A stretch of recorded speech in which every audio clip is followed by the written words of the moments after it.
It's been a while. Yeah, I'm aware it's been a fair bit since I last made a video.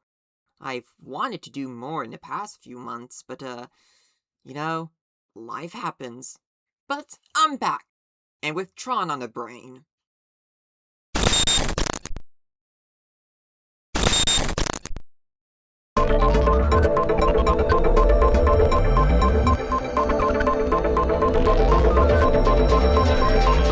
I am a huge fan of the Tron franchise. It's an IP that holds a very special place in my heart, mainly in part because of Tron Legacy. That was my first time watching anything Tron related, well, if you don't count the cutscenes in the Cage games, that is. I was captivated by the world of the grid, invested in storylines of Sam, Kevin, and Cora, and interested in understanding the AI-related themes of the film. It's no exaggeration to say that Legacy was a formative piece of media for me, and I credit it as one of the stories that got me into sci-fi and cyberpunk. So obviously, a third Tron film was something I wanted to see. Over time though, I didn't think it would actually happen, thanks to it being stuck in development hell. And while I should have been excited for when Ares was announced, I also was nervous, to say the least. Could this film be as good as I want it to be? Jared Leto being attached to it, along with learning of both Kevin Flynn's return and the grid entering the real world, certainly didn't help the anxiety. And then the first trailer dropped. Needless to say, my anxieties melted away instantly. The elements I was worried about actually looked compelling, and the film became my most anticipated film for the rest of the year. And now that I've seen the film, did it live up to my expectations? Fuck yeah, it did! Hey ladies, gents, and NBs, welcome to or back to the channel. My name's Sky, and today I'm gonna attempt to review Tron Ares. I've wanted to try doing reviews on this channel for a while, so I felt like this would be a good excuse to try and make a review for the first time. And what better film to do that with than one that has been occupying my brain since I saw it opening night. So yeah, a little late to the party in terms of reviewing the damn movie, but better late than never, right? Also, apologize if I seem a bit rambly and incoherent in this review. Again, this is my first time doing this, so yeah, cut me some slack while I'm doing this. But before we get into the main review itself, I feel like I should address a certain elephant in the room. And by elephant, I mean Jared Leto. For disclosure, I am going to talk positively about the guy's performance and his creative contributions to the film, because he was responsible for this film getting made, and I'm definitely glad about that. However, I do not want me talking positively about him within this film to be a reflection of how I feel about the guy himself, because, like most of you, I do not like him, and I definitely am not going to defend any of his actions that he's done in the real world. So, keep that in mind as you're watching this. Whenever I'm, talking about media that include problematic people like Jared Leto in it, I try to keep things, critical and even to a degree fair, as weird as that may seem to some people. And I try to keep, talking about certain people within the context of just the media that they're in and not outside of it.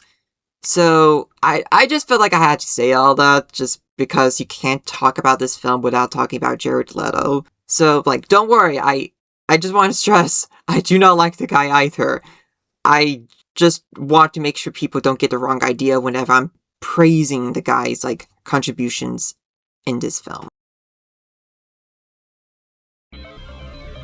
With that disclaimer out of the way, let's actually move on to the main review itself. And just, man, what a fucking good movie it was.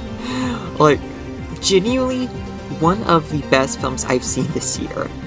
Not that I've seen a lot of films this year, but I digress. And I guess what I want to start this review with is talking about the very relevant themes of AI in film, since those were the most compelling aspects of Ares for me. And yeah, they were relevant. Scaredly relevant. Because, wow, the way they showed how corps are battling it out over AI, and the corrections the film brings up about how real AI is and how dangerous it can be, draws many parallels to what's going on right now in the real world. Now, of course, commentary on humanity and AI is nothing new for Tron. It's the whole franchise's bread and butter. I mean, look at how the antagonistic programs in both films are reflected of their respective users' flaws. And yeah, Ares is no different. The program's created by Dillinger reflecting his egotistical desire to do whatever it takes to win. But this has the side effect of showing that AI can be uncontrollable, both with the two main programs of the film. Ares breaking free from his programming and wanting to understand what it means to feel alive, and Athena, who takes Julian Dillinger's commands to an extreme. This continues the franchise's trend of showing both the good and the bad of AI, which I appreciate because it makes for a nuanced discussion on what we can do with technology and AI specifically. And I think that is a good segue to the characters and performances, which were really good across the board. And I want to start by talking about, Ares, the titular character, and his actor, Jared Leto. And yeah, I honestly thought Jared Leto did a pretty good job as Ares. Like, his performance was very, subdued and, what's a good word for it? Low-key. But honestly, I think it worked for the character of Ares, because, Ares is a newborn program. He, doesn't have a full understanding of his, humanity, or lack thereof. And he doesn't understand, emotions just yet. So I think Jared Leto's, the way he acted in the film as Ares, I thought just worked really well, and I found it to be really compelling.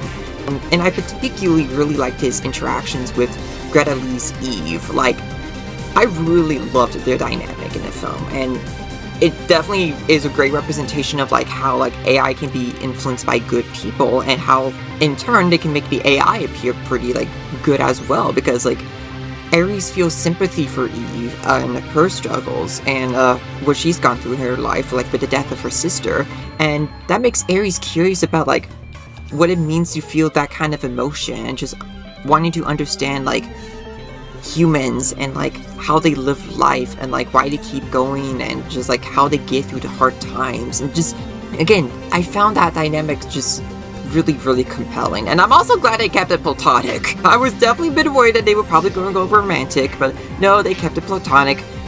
Not that Tron has a very strong history of romantic pairings to begin with, since they didn't even outright from Sam Flynn and Core and Tron Legacy, so you know what, I shouldn't be completely surprised. On the opposite side of the spectrum, we have Julian and Athena, and damn, they were pretty good antagonists. Julian especially, I hated. Which, is intentional. You're meant to hate the guy. I mean, he's a tech bro. Of course, you're meant to hate him. Evan Peters did a great job, portraying that, tech bro, full of himself energy that we see all the time with, people like that. I was oh no, I see parallels to the real world in this. It somewhat terrified me. Again, the film terrified me with its real-world parallels. And, just the tech bros in real life, Julian Dillinger is not aware of the consequences of his actions. And, even at the very end, when he saw that, his actions did have consequences, he just, ran away. Honestly, I'm not surprised. Again, he's a tech bro. I don't expect much of them. I mean, he looked like a tech bro, too. His whole outfit was just screaming, just oh yeah, this is someone I do not want to interact with. But again, Evan Peters, props to Evan Peters for really, playing that type of role. I just think he did a really good job. And, and with Athena, just absolutely terrified of her throughout the film. She was a force to be reckoned with. And, Jodie Turner-Smith, great performance. Really, really loved her acting in the film. The way Athena was just chasing Eve during the light cycle scene terrified me. I was so scared for Eve. Oh no, Athena's a strong program. I can't even get out of this. And of course at the ending with Athena using the recognizer to find Eve in the city, just again, wow, absolutely terrifying character. Again, I think both of the antagonists just really work well together, since they both represent the flaws with corporation, say AI. You have Julian who, wants to use, like, technology, for, like, war purposes, and then, have Athena, the result of that desire, and, that did not really work out for, Julian, because, like, his mom died, he had, like, the police coming after him, he basically almost destroyed the entire city in the process. Just, yeah, not a great pair of characters, but, like, I really did enjoy, like, watching them because of, like, their actors. I think the actors just really, like, sold me on them being, like, great antagonists. And I genuinely, like, I think they're two of the best antagonists I've seen in the Tron franchise, like, which is saying a lot, because I do have a soft spot for Clue, but yeah, I think Julian Dillinger and Athena might be my favorite villains in the franchise now. Something else I appreciate about the film is how it uses its four main characters in pairs. Multiple pairs, actually, because you have, like, Ares and Athena representing two different programs created by the same person, and, like, each of them having their own, like, different desires. You have Eve and Julian portraying two different types of CEOs within the technology industry, their respective desires and how they clash against each other. Eve wanting to use technology to help people, and Julian wanting to use technology not to help people. Well, to help the wrong kind of people, I should say. And then you have Ares and Eve portraying how humanity can influence technology in a good way, and technology responding also in a good way. And then you have Julian and Athena representing the opposite of that, bad humans, using technology, for bad purposes, and technology, being reflected of that. And I mean, any story that uses, like, pairings of characters in ways like that, I eat that shit up. I have a lot of fun, like, analyzing stories with that perspective in mind, and how, like, dynamics between two different characters throughout the cast just can really make a story feel more, like, whole and, like, interesting and detailed in the process. And I thought, like, the writers did a good job with each of those pairings and their dynamics and how they're reflected of the film's various themes. Really, really compelling stuff. And of course, you can't talk about Tron without talking about the visuals and the music. And god damn did the music and visuals of this film deliver. They were absolutely fantastic. Though, I should stress that I did see this in Dolby Cinema, so that did help my enthusiasm over the visuals and music a bit. And, like, it was absolutely worth it, by the way. Like, if you have a chance to see this film in a premium format, please do. It's definitely worth the money. It made for such a magical movie-going experience. One of the best ones ever, actually. Like, the music from Nine Inch Nails, which was fantastic, by the way. Absolutely adored it. Like, literally shook the seats. Like, I'm not kidding. Like, I could feel, like, the music, and also the sound effects, like, shaking, like, the whole theater. Like, that is how, like, good the music was over those speakers. Which is so weird, because the past few films I've seen on Dolby Cinema did not really have that same feeling for me. So, like, I don't know what was up. Maybe it was just, like, with the type of music Nine Inch Nails made. I definitely am going to be listening to that soundtrack. I actually haven't listened to the entire soundtrack yet. I've been meaning to, though, because it's just that good. I want to listen to that. I wouldn't say it's topped Daft Punk's soundtrack from Tron Legacy as my favorite in the franchise, but it got really, really close. But particularly with the opening, that just, like, set the whole tone for the film, with its grit and its hardcore sound. Like, I just really, really like that. And, like, the visuals also just were incredible. Like, definitely the best visual effects of any Disney film over the past few years, like, for sure. Like, so many of the film's visuals stood out to me, and I'm definitely not getting any of those, like, images out of my head. And I mean that in a good way. Particularly with the opening. That whole opening just was incredible. I bet that would have been amazing in 3D.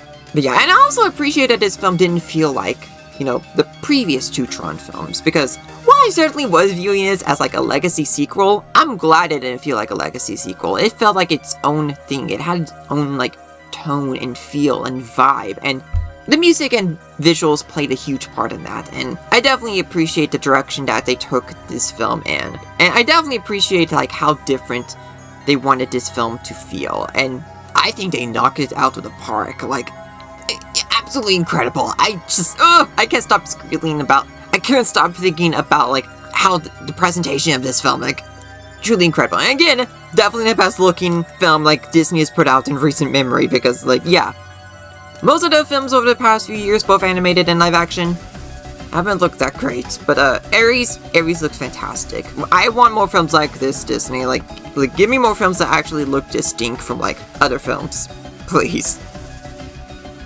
Now I want to talk about some of my favorite scenes, and yeah, there's quite a few of them. Like the opening that I mentioned before, like that was just such a cool way to start the film and really set the tone for just how gritty the film was going to be. And also I just gotta say, seeing Ares constantly being de-rezzed and like the way they like executed those visuals, no pun intended, fantastic. Really, really cool, which weird thing to say about a character constantly being de-rezzed. The infiltration into the income grid, really creative. I had a lot of fun watching that. I think it was really cool how they showed like Julian Dillinger like hacking into the income grid using his programs, like, and like portraying that as a heist. Brilliant, absolutely brilliant. Oh, that was so cool. The light cycle scene in the real world. Oh, that was just really, really cool. But I'm a sucker for any scene that like has light cycles in it, since they're one of my favorite parts of the Tron franchise. And it's also just such a great representation of like the merging of the grid and the real world that like the film's about. Like, I thought that was just like a really cool way to like to show off that like aspect of the film. And also like the ribbons like from the light cycles, like how they made them look in the real world, I thought were just like really, really cool. And just how like they basically they just got everyone's way in that city. I feel bad for any of the drivers who had to like watch that and had to like be blocked by that ribbon. Not convenient for anyone there.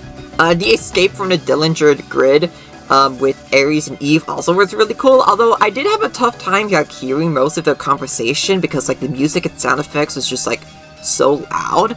But you know, I still had a lot of fun watching that scene. Also the scene in the car with Ares and Eve, and Ares just like knowing way too much about Eve, like clearly not knowing what the word boundaries was both funny, but also kind of, I also like appreciate it from like an emotional standpoint, because it goes back to what I said earlier about like how it was showing like how Ares is just curious about like the feeling of being human and, all the emotions that come with it. I thought that was, done very well.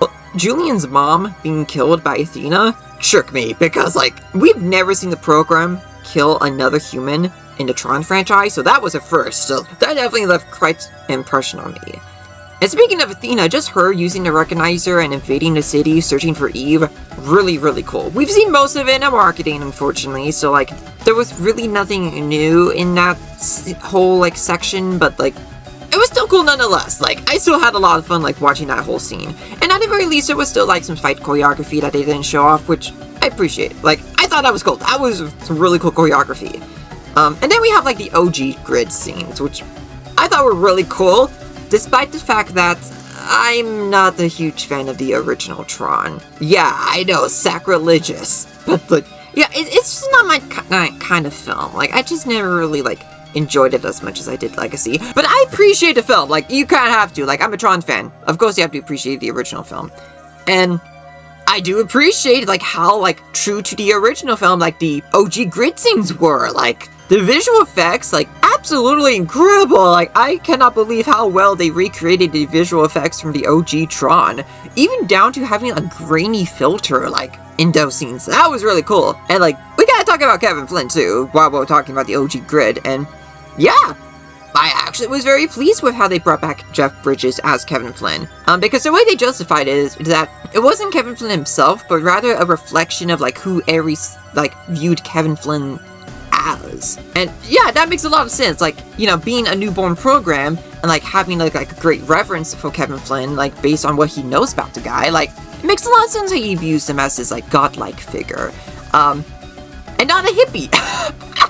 Yeah, I don't see this Kevin Flynn like ever saying the words biodigital jazz man. But in all seriousness, I really found like their interactions to be really compelling and really getting down to like the heart of the film, and just like Ares' whole like desire of just understanding what it means to like feel, which I think was best portrayed with that scene where he was talking to Kevin about like a band that he likes and trying to understand why he liked that band, and just understanding that it's just a feeling he has while listening to their music. And it's a simple scene, but yet it is very, very effective. now let's talk about the hints for Tron 4. Oh, those hints for a possible sequel? Yeah, they got me pretty hyped. I guess I want to start with, like, the legacy stuff, because Sam and Cora, they were both mentioned. They weren't actually, like, there. I mean, they were shown via, like, pictures, but, like, we never actually got to, like, see the characters themselves in the film. But I appreciate that they were acknowledged, and I'm glad we got a little bit of update on what was going on in their lives, with, like, Sam Flynn leaving NCOM and for, like, personal reasons, whatever that is, and that Cora is sort of, like, you know, doing her own thing, and that Ares is trying to find her, which, like, makes so much sense, since Cora and Ares are the only programs in the real world, so they have a bit of a commonality there. And, like, the potential interactions between those two characters, like, I would love to, like, I definitely want to see that, like, because it just, again, it makes so much sense for those two characters to interact, and I think you can have some really interesting conversations with those two. And, of course, that post-credit scene. Now, I didn't know there was going to be a post-credit scene in this film. Like, for the most part, I went to this film completely blind without, like, knowing the reviews, other stuff about, like early impressions on the film going in. So, like, I completely had no idea there was going to be a post-credit scene, but I figured, you know what, I'll stay through the credits and see if there was one. And there was one. And it was a good one. Like, I mean, for one, we had, like, Julian Dillinger in the grid. Like, that alone is just, like, really cool. Really interesting there, like, that. We start with, like, Julian Dillinger, like, trapped in the grid, since he, like, you know, he digitized himself to escape the police. Because, you know, he did not want to face the consequences of his actions, but, I think he's about to again! Because he comes across the disc that belonged to Sark. At least that's what I'm assuming anyway, since we see Sark's armor, like, surrounding, like, Julian, and that was so cool. That was such a cool visual, and, like, it got me, like, so hyped to see that. And I'm not even an OG Tron fan, by the way, like, so, like, the fact that I got as hyped as I did over that says a lot. Like, that's, like, the potential that just has me so hyped, because, like, it would be just so interesting to see Julian interact with basically the ghost of his grandfather, because, you know, Sark was a reflection of Julian's grandfather's, like, self, like he was very much, like, very egotistical, very self-centered, just, like, desire for, like, power, like, the potential for those two characters to interact, yeah, I definitely, like, really want to see that. And, like, I think there's a lot you can do with the idea of having, like, Julian interact with an AI that is a representation of someone he is trying to be, that being his grandfather. Like, and I think just, he could make for, like, those two together could make for a very threatening pair. And I really want to see that. Unfortunately, I don't think we will, because as of the recording of this video, it doesn't seem like we're going to be getting a Tron 4, because I think it was Deadline that reported on this, that mentioned that the Tron franchise might not make a comeback again in the future, which really makes me sad, because, like, there's just so much potential with that franchise, and it just really sucks that we may not actually get a Tron 4.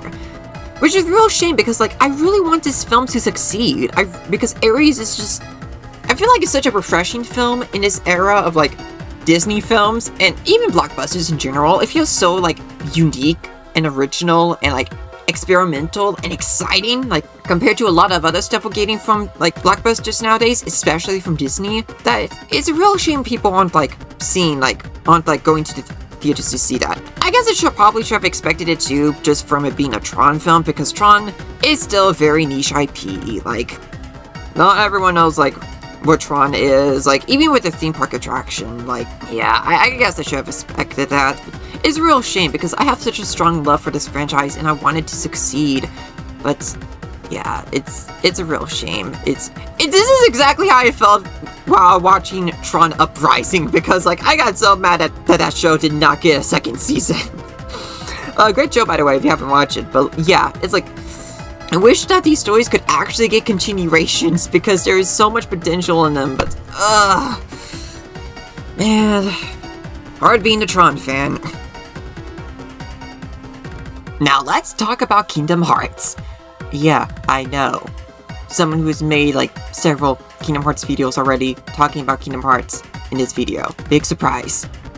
No, seriously, I think Tron Ares would be perfect for Kingdom Hearts. In fact, I was definitely thinking about Kingdom Hearts throughout the movie, and yeah, I definitely think it has potential for a future game. I don't think it's going to be in KH4. I think that ship has sailed, but I think KH5, I feel like it's going to happen. Or at least there's like a very strong chance of it happening. And yeah, it just makes sense for it to be included.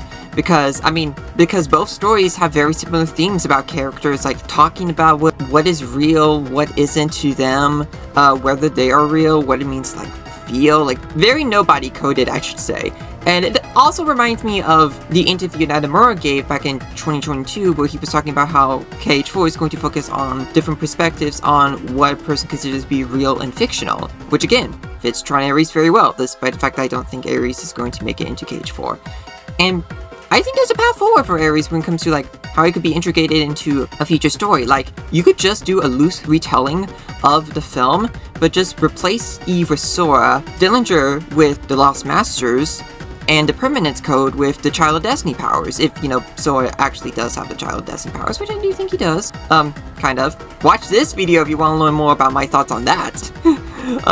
But yeah, I think Ares just has so much potential to be in a future Kingdom Hearts game, and considering how big of a fan Nomura is of Tron already, given just how, like, prominent the series has been in past games, I think there's a very high chance of it getting in. Plus, I also think that Sora and Ares could, like, relate to each other a lot, because I do think they have, like, a very similar thing going on with, like, both, like, talking about what it means to feel, and, like, and Ares specifically is on this journey of figuring out who he is, and, like, if he himself, like, is real or not. And I mean, I think Sora is going to have very similar thoughts in the future, specifically in KH4. So yeah, I think there definitely are some clear parallels to me with Ares and Sora, and I think Ares could be a really good companion for Sora in the future. So yeah, I really hope this crossover happens at some point in the future. And that is my very rambly review of Tron Ares. Overall, I thought it was absolutely worth the wait, and I highly recommend it if you're a fan of Tron and just any media with themes of AI and tech.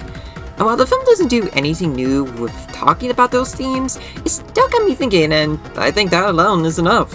Plus, it's a visual and audio feast that definitely makes it worth seeing in theaters, especially on premium screen if you can. Round it out with great performances from the cast, and you have a film worthy of the Tron name. And I really want this film to succeed because it feels so refreshing in an era of franchises and nostalgia baked, because it's a legacy sequel done right, and it actually feels unique and ambitious compared to most other blockbuster media nowadays. And I hope that Ares becomes a cult classic with a passionate fan base like its predecessors. And I, for one, am already happy to be part of that passionate fan base for the film. With that, we've come to the end of the video. Thank you so much for watching it. I had a lot of fun making this, with being my first ever review. So yeah, I definitely want to do more of these in the future. Although that probably will be a little bit more scripted. This was a bit unscripted, minus a few notes I've written down. And I promise there won't be as big of a gap between videos in the near future. I do have some stuff planned, and they hopefully will come out a lot sooner than anything else I've done, since again, it's been a while since I last made a video. So yeah, if you're interested in watching more videos on this channel, you can go check those out, and subscribe to check out more videos in the future. Also, what are your thoughts on Tron Ares if you've seen it? Please leave your thoughts in the comments below. I definitely am curious to hear what you have to say about it. Thanks so much for watching this. Please like and subscribe. Please take care of yourselves, and keep on keeping on.